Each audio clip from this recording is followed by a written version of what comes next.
Hello and welcome to RS Agarwal's IAS. In this video of the Daily News Express, let us discuss the important topics appearing in the Hindu newspaper dated 19th October 2020. Let us start. The first topic is related to judiciary and it caters to the aspect of GS paper 2 in the aspect of judiciary or governance. This article is written by Prashant Bhushan, a very popular lawyer cum activist who has been in news recently. And this article predominantly talks about the political issues, but there are a few aspects that cater to a UPSC syllabus as well. So let us discuss only about this and not this. The background of the article is how the Chief Minister of Andhra Pradesh, Y.S. Jagan Mohan Reddy, has written to the Chief Justice of India about the mispropriety or corruption or bias by the judges of the Supreme Court or the High Court against a particular incident or a particular state in taking actions. Now, this is the basic idea that the article tries to convey, and this is the basic concept that we need to be aware of as to when these kind of things happen, when a chief minister of a particular state complains to the Chief Justice of India about a particular allegation like mispropriety or corruption or a bias, what is the adequate or the right kind of action that the Chief Justice of India takes? So the action he takes is that he sets up a committee for inquiry which consists of three judges who are sitting judges. It consists of an inquiry committee which are three sitting judges, and the complaint that has been given is kept confidential. The complaint that is kept is given confidential and is not made public or it's not spread in the public domain. But the author of this article, Mr. Prashant Bhushan, has a different opinion. He says that if a judge is, let's say, senior to all the three sitting judges or mostly two of the three sitting judges, then there will be another bias in the inquiry towards the committee or towards the judges by the committee to be free and fair. The age factor plays a very important role, and the hierarchy of this senior judge also plays a very important role for the life of three sitting judges. We cannot adequately determine that all the three sitting judges will be the most senior ones or will be the ones who are more revered in the judicial setup. Hence, the author says that the three judges who are a part of this committee must be retired Supreme Court judges. If they are retired Supreme Court judges, they'll be able to inquire in a free and fair manner, and no kind of biases, no kind of fear, no kind of problems will exist. The author also has an opinion about how these complaints are kept confidential, and due to this confidentiality, he says that Supreme Court or any other courts most of the time brushes these claims, brushes these allegations, brushes these complaints under the carpet because they don't want the court to be looked upon by the people in a low light. But he says that this is not the case in most democracies. In most democracies, the flaws of the judges, the flaws of the courts are also brought to the people so that people know that these are all the problems that are plaguing the democratic setup of the nation. And this kind of things where corruption allegations or any such allegations are pushed under the carpet don't occur. Hence, the author says that these three judges should be the retired judges and they should probe the case and they should probe the inquiry so that no problem takes place, no age factor, no bias factor comes into picture. This is all that the author is trying to say, and this is all that matters for us from the UPSC point of view. The political setup about how the current chief minister has a problem with the previous chief minister and the allegations all don't make sense for us from a UPSC point of view. It is important for us to learn the concept of judiciary is a part of our syllabus. It is mentioned in all our important books, be it NCRTs or standard textbooks. Please have a fair idea about how the Supreme Court works, how the judges work, what is the role of the Chief Justice of India, what is the role of the High Court, what is writ jurisdiction, what is the role of subordinate courts, so on and so forth. We can move on to the next topic. The next topic is about Rohingyas. You must have heard about Rohingyas in a lot of discussions, and this topic has been trending. Well, this is an article that talks about some important developments that have happened with the Rohingya community. This caters to your GS paper 2 and also for your prelims examination. Here, let us only focus on who are these Rohingyas, because prelims they tend to ask the questions about where they hail from and what they do. So the Rohingyas are basically a Muslim community that hails from the Rakhine state of Myanmar. They are a Muslim community that hail from the Rakhine state of Myanmar. They are said to be the descendants of Arabs, and the other groups who are involved in trade of sorts. Now, these are an ethnic minority in Myanmar. These are not a majority. These are an ethnic minority in Myanmar who were denied citizenship because Myanmar was ostensibly a majority Buddhist nation which denied citizenship to these ethnic communities of Rohingyas, and they had to migrate, or they had to move away from the state, and there was a lot of exodus, ethnic cleansing of sorts that we saw in the state of Myanmar, and there was a lot of questions raised on the kind of governance, on the kind of administration that was happening during the time of ethnic cleansing, and many questions were raised on Aung San Suu Kyi because she fought for human rights all her life, and this is happening in Myanmar. Hence the idea and the concept of who are these Rohingyas becomes important. Please note that they are Muslim community who hail from the Rakhine state. Currently, they are in a position where they are called as stateless people because the place where they hail from has denied them the kind of citizenship, and they now stay in Bangladesh, most of them, and several other places. But a place in Bangladesh, write in the comment section and tell me which place am I talking about in Bangladesh that they have been provided shelter by the Bangladesh government is there. And also in India, there have been several places where Rohingyas are staying. According to statistics, there are over 40,000 uh, Rohingyas that have just been displaced in and around India. And the Ministry of Home Affairs has said that we will make sure that these people are disposed of because they are a threat and they are a cause for many problems like money laundering, terrorism, uh, lack of availability of resources to the locals, etc. etc. So, this is the scenario of Rohingyas in the world. We are yet to know what will be the state of their affairs. I think this is one important news that appeared today that had to be cleared. Let's move on to the next topic. Now, this topic is about the police reforms and the police situation in the country today. It caters to your GS paper too, and also some of your prelims aspects as well. So, this topic talks about how the police system is not the most efficient in the world that we have in India, and the Indian police system suffers from many flaws, suffers from many problems that have been existent. So, firstly, I would like to point out some problems with the police system. We can discuss some solutions also. The problems, the first one, according to the reports that have come out or according to the articles that have been published with regards to the police, are the politics and criminal nexus. So when you see that the criminalization of politics and the growing influence of politics in crime has been growing. We also know that a lot of politicians in present day scenario are charged with criminal cases, and most of them have served jail sentences. This becomes a major problem for the police scenario to work in the proper manner because there is excessive power in the hands of these politicians who can influence the lives of these policemen, and because of this they have to get influence by the decision of these politicians and have to adhere to the directives that they will be provided and they will be told to follow, and this leads to the sabotage of the law and order system. This leads to the breakdown of the law and order system because it is run at the will of one particular person who is a politician and has favors or has taken favors or will give favors to these criminals. This nexus interferes with professional decision making of the police.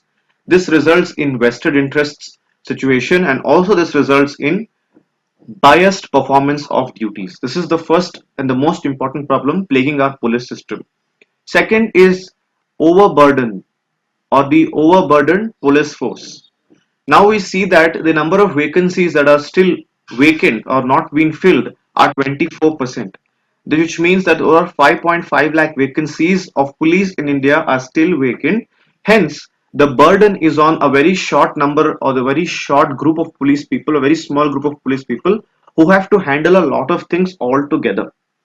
Hence, while a sanctioned strength was 181 police personnel per lakh people in 2016, 181 police per 1 lakh personnel, it has now reduced to 137 personnel per 1 lakh people.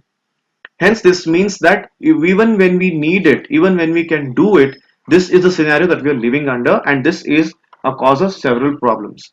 Now, what happens because of this? This leads to work stress. This leads to long working hours. This leads to inefficient performances. This leads to lackadaisical attitude of the police towards the people and such other things because they are doing something excess. They are doing something that they are not entitled to do. This is the second aspect. Then third one is the aspect of accountability and transparency. Now the work that the police do, they are hardly any accountability things. See, they are not accountable to the search warrants that they issue or the unwarranted arrests that they do or the unlawful searches. Or you can also talk about how there was recently the Tamil Nadu case of Jairaj and Benix and spoke about the custodial deaths, custodial tortures, which they were not accountable at all until there was a huge social media or in general public outrage about this particular thing. Now there should be accountability against this abuse of power. This is basically abuse of power, and there has to be accountability, executive accountability through the elite services or the the higher officers like the deputy commissioner of police. They need to be accountable. They need these people need to give accountability to them. They need to tell them that this is what is happening, and there should be oversight of all these activities that take place that have been done by the police personnel, and they shouldn't be left alone or outdated. This is a third point. And the fourth point is about the resources. The CAG report has found out that there are shortage of weaponry, there is shortage of the resources that they need to function.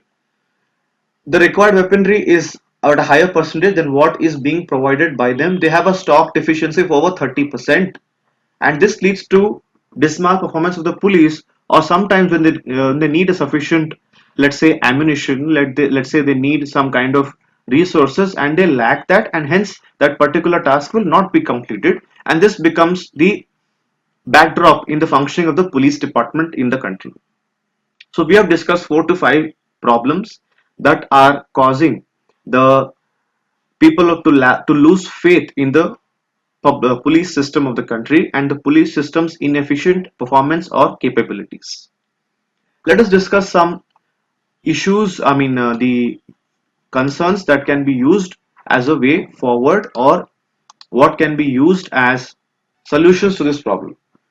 First solution we can think of is to curb criminalization of politics. Here, important measures need to be taken where the political system needs to be taken care of rather than the police system. The political system needs to get rid of this criminalization where the people who are having criminal cases should be debarred from contesting elections, should be debarred from holding ministerial positions, should be debarred from holding honorary positions. Then, at one point in time, this can come down. We will have a specialized video on how criminalization of politics is a problem. And apart from that, we have to revamp our criminal justice system. There have been several committee reports like the Menon Committee report and the Malimat Committee report, Justice Malimat Committee report, where there was a policy paper which spoke about how the criminal justice system in India can be reformed. It was also in the recent years under the Home Minister regime of Shri Amit Shah ji, it was spoken that the CRPC and the IPC have to be overhauled. They have to be overhauled because they are colonial laws. They have been brought forth in the 1853 under the rule of the British by a British lawyer called Thomas Babington Macaulay. If you're aware of it, we need to get rid of these laws and we need to make something that is contemporary and something that's relevant from today's point of view. We need to create something like a fund to compensate for the victims who lose their lives. We need to set up a separate authority for separate crimes like a sedition, or we can talk about anything. Let's talk about rapes. There should be separate authorities that can deal with this. Basically, we need to revamp the criminal justice system of the country. Then we can have something called as the Model Police Act in each state, which should have an authority which will take complaints against these policemen and take sufficient action against them as well who are involving in kind of unlawful or misconductful activities. This is a very important step, and this brings me to the article which mentions about how the National Police Commission was set up, and it gave many recommendations. They would give many reports, and out of which 8 reports were taken into consideration. And these were given directives to the states that you states have to implement these recommendations given, but the states did not do any of these things. The author talks about how in 2006, in the Prakash Singh case, Supreme Court gave some directives to, or Supreme Court gave some guidelines to be adopted to make the police system better. Now, what are these directives? Let us understand. Supreme Court said that we have to develop or we have to form. So again, remember 2006. See, the article also talks about it. This is called as the Prakash Singh case. The Supreme Court said about six directives, or there are seven actually. The first one is to set up a state security commission. Now, this state security commission has been only been set up in two states, namely Karnataka and Andhra Pradesh. Apart from that, no state has set this up. This state security commission will help them to give recommendations and will help them to develop policy regulations for the state police authorities. And the next one, it said that you need to have a 2-year fixed term for the DGP of the state and 2-year term for superintendent of police and station head officers, or the inspectors of the police, SHOs as you call them. You need to have 2 years. That's it. They cannot stay in a police station which they will make as their homes and will make them a hub of all kinds of informal activities. Hence, they cannot stay in a place for just more than 2 years. And then they said separate investigation and separate functions that need to be provided. All of them should not be curbed into one. They need to give provided separate functions. There will be accountability and there will be transparency in how they are working. And then there will be police establishment board that will take care of all the problems. They also spoke about police complaints authority, like I spoke to you about the police complaints authority at the state and district level, and most importantly it spoke about national security commission at the central level as well. These were some amazing reforms that the Supreme Court directed, and this could have been adopted but they were not adopted.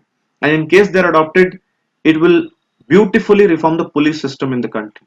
You can make this a part of your answers. You can learn the recommendations that have been provided to work on the police system of the country to develop. If you're aiming for something that is IPS, an Indian Police Service, you need to consider all these reforms. You need to make sure that you're accountable to your duties, and so many things can be brought into practice. So we need to understand this, and this issue of police reform is not just law and order issue or not just administrative issue, but it's an issue of political and social setup, and it needs proper reforms. It needs proper attention for it to be a thing where we and the police people will be reformed, because we need to look at policemen, we need to look at police personnel as normal individuals. Just because they're wearing a uniform, you cannot subject to any kind of harsh severe treatment. They need to be taken care of in the right manner. Hence they are also serving the government and they need the kind of reforms.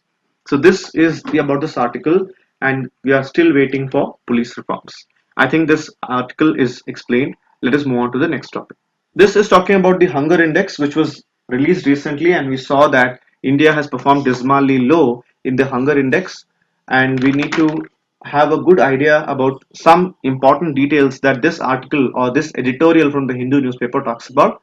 This caters to GS paper 2 as well as your prelims examination. We know that the global hunger index is released by Concern Worldwide and World Hunger High Life Organization, and India has stood on 94th position out of 104 countries in the category serious. It's a serious problem, and the score of India is 27.2, which is very low. It is seen that India is on the line of a country called as Sudan, which happens to be one of the most poorest nations in the world located in Africa. And India has also performed lower than Pakistan, Bangladesh, Sri Lanka, and Nepal, who are its neighbors. And India is the lowest performing state among its BRICS counterparts. So this is some idea we need to understand. But this editorial also says about how there has been no development from the Indian side when it comes to undernourishment, when it comes to stunting, when it comes to wasting.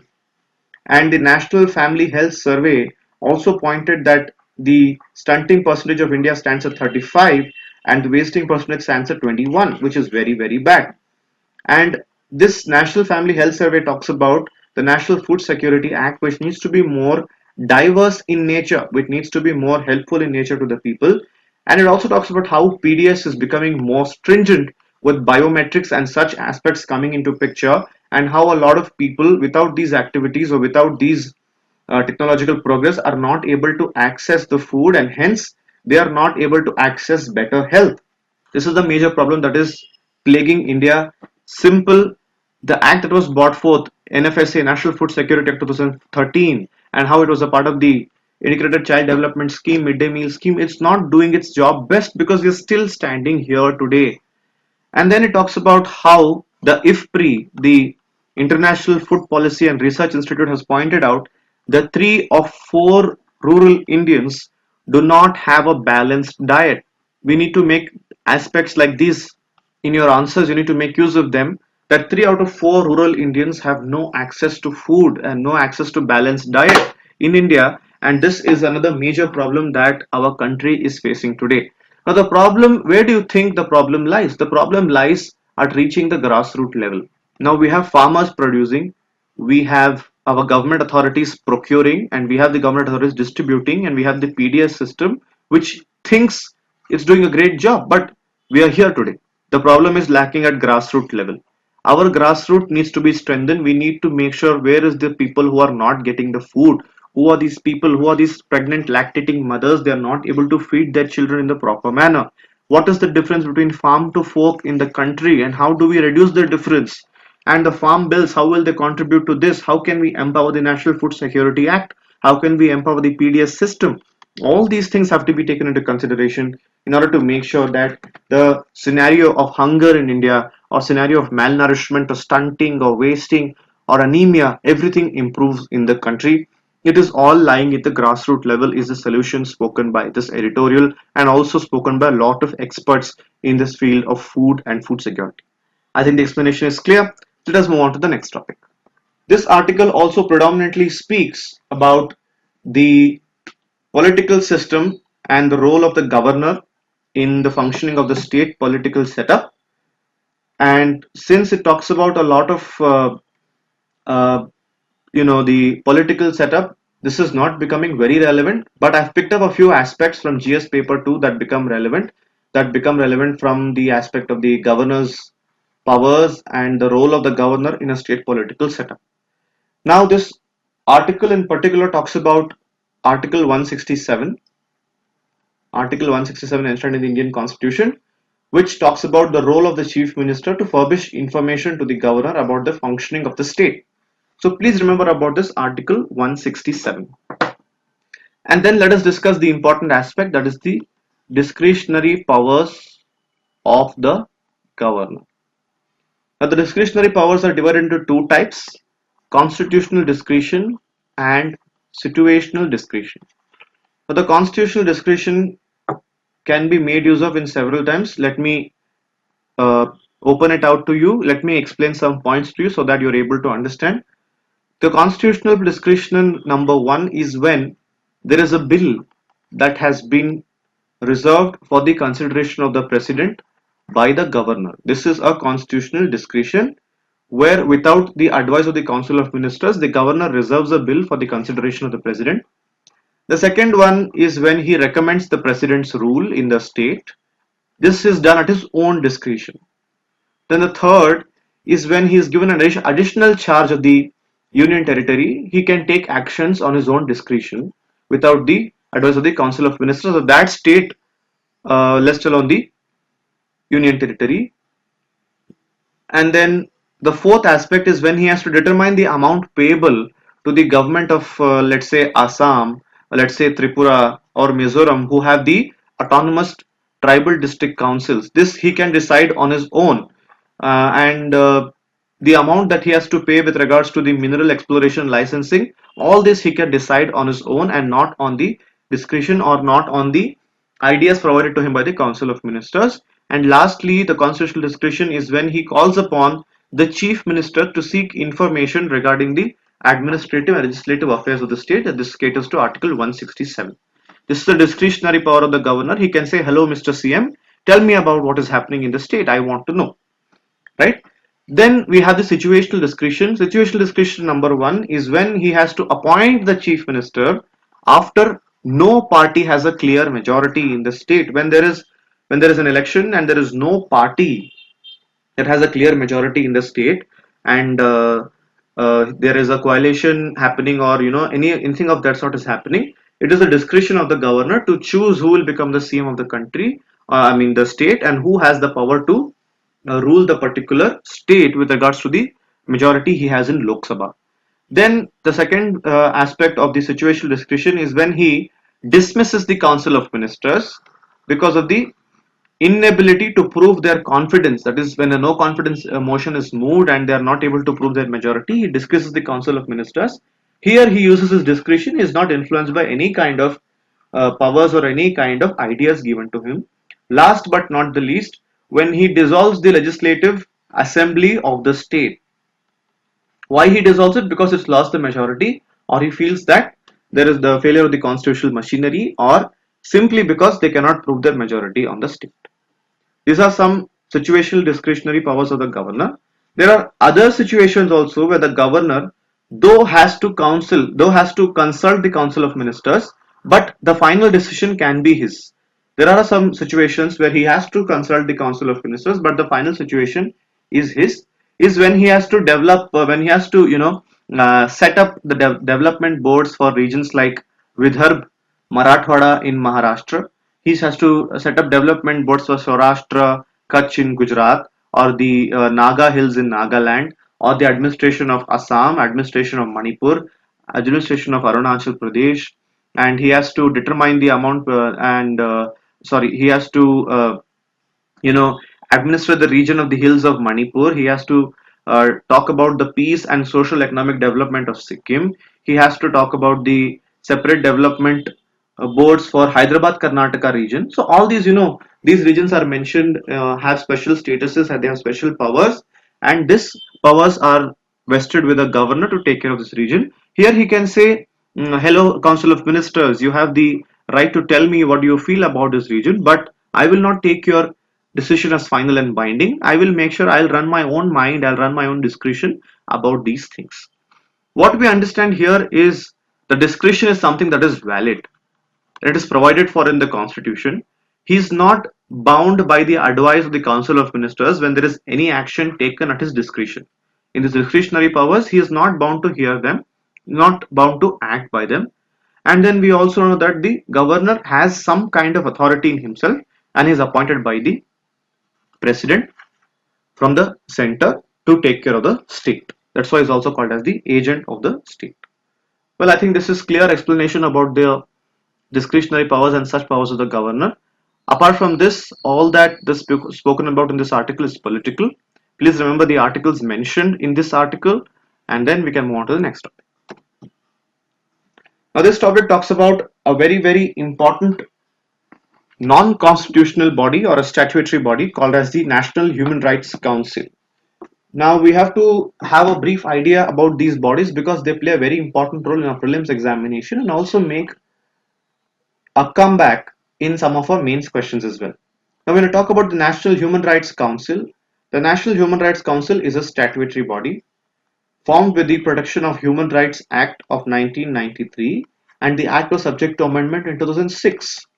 Now what we know about this is that this body takes care of the human rights of the people in the country. It's like a watchdog about the human rights of people in the country. It speaks about rights right related to life, liberty, equality, dignity, and it is a part of how the UDHR was put forth, and the Paris principles were put forth with regards to the human rights. This was formed on the lines of that, the National Human Rights Commission in 1993.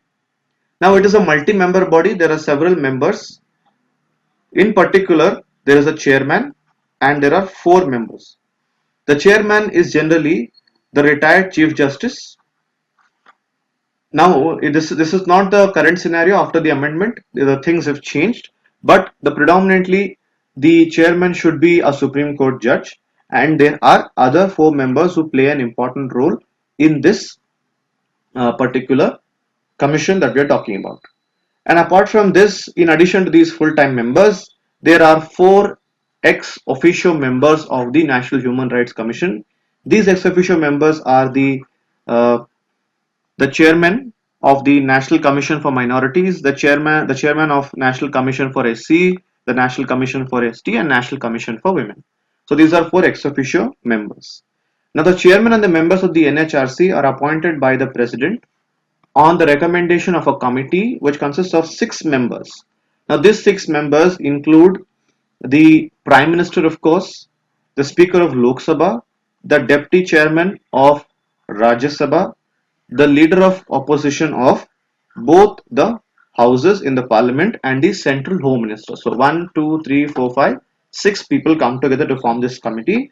They find a person or persons and they give this recommendation to the President, who appoints them for a term of 5 years or a term of 70 years, and whichever is earlier. What we need to know, there are some functions, very important functions, is they have the suo motu powers, that they can go and inquire in a particular issue on their own. They can intervene in kind of proceedings where they see violation of human rights. They can visit jails, they can visit detention centers to make sure the human rights of the people is not violated. They can also see the constitutional safeguards and legal safeguards that have been provided to the people. They can review factors including the Terrorism Act, the Human Rights Act, and others. They can undertake research also, they can undertake field searches also, and they have quite a vital role to play when a lot of human right violation activities happen in the country. Like there are custodial deaths, there are encounter deaths, there are unlawful detention, etc., etc. This is the clear idea of the National Human Rights Commission. With this, we can move on to the next topic. The last topic is the new news today that has come into picture. This new news is about how the Zoological Survey of India has made a list of skinks in the country. Now, who are these skinks? These skinks are nothing but lizards. Now, the Zoological Survey of India and its list of skinks says that there are 62 species of skinks in India that are found across the country in every biogeographic zone. So if you see here, the 62 species in India are found in every biogeographic zone, and 57%, that is the 33 species among the 62, are endemic to India. They are found in India itself, and the highest endemism is found in Western Ghats. So we need to make a good idea about this in our heads, that yes, we are a home, that India is a home to these species of skinks. Now let us know some idea, there are some ideas about, or some facts, trivial facts about the skinks in the country. These skinks are alert species. They are agile, that means they are like swiftly moving, they are fast, and they are small, they're pretty tiny, not very, very huge. They are invertebrates. You know what is the meaning of invertebrates. Now, this list of the Zoological Survey of India was a result of the study for 4 years. They completed the study for 4 years across 16 regional centers with the help of societies, or with the help of organizations called as the Bombay Natural History Society. There is Wildlife Institute of India. There is the Salim Ali Center for Ornithology and History, Natural History. So all these organizations came together and formed this particular study, which today says that India is a home to 62 species of skinks, and they play quite a vital role. Now, if you need to know some facts about Zoological Survey of India, you need to know that it was formed in 1916, prior to independence, during the British time, to promote survey, exploration, and research about the flora and fauna in the country. It is the apex organization in the country on animal taxonomy. It originated as the zoological section, which was a part of the Indian Museum in Kolkata. We have done a detailed study on the Indian Museum in the previous DNEs. Later, it became the Zoological Survey of India, and it has, as I told you, 16 regional centers across the country and headquarters in Kolkata with this Indian Museum. It has been declared as a designated repository for the National Zoological Certification as per the National Biological Diversity Act.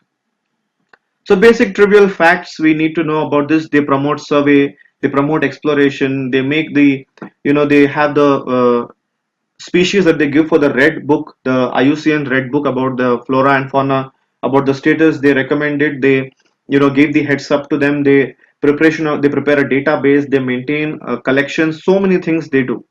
And this is the new news that has come up this time with regards to environment, and we need to know that what are these skinks. See, the names, we usually know them as lizards, but the name is actually skinks, and Zoological Survey of India has made a list of them. There are several names here that have been mentioned, like there are names that become important for us to remember. I would request you to read up this once so that the names you are able to remember, and you are able to make use of them when it comes to your exam, when it comes to your question, and you can easily find out that this is what the article spoke about and this is the question that you're talking about.